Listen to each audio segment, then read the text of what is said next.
तर अयोध्येतील राम मंदिर चोरी प्रकरणी आज उद्धव ठाकरे यांच्या वतीनं नागपुरात रामरक्षा पठण केलं जाणार आहे। त्यापूर्वी अमरावती भाजपच्या वतीनं सुंदरकांड पठणाचं आयोजन करण्यात आलं।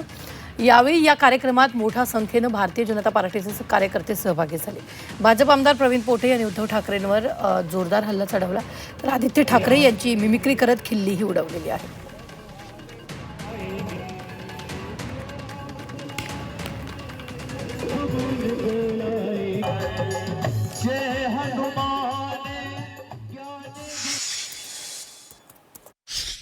ठाकरेंना सुद्धा बुद्धी देऊ की ते भारतीय जनता पार्टीच्या तर रस्त्याने लागलेले आहेत। जेव्हा ते काँग्रेसच्या रस्त्याने लागले होते तेव्हा त्यांना बुद्धी आली नाही।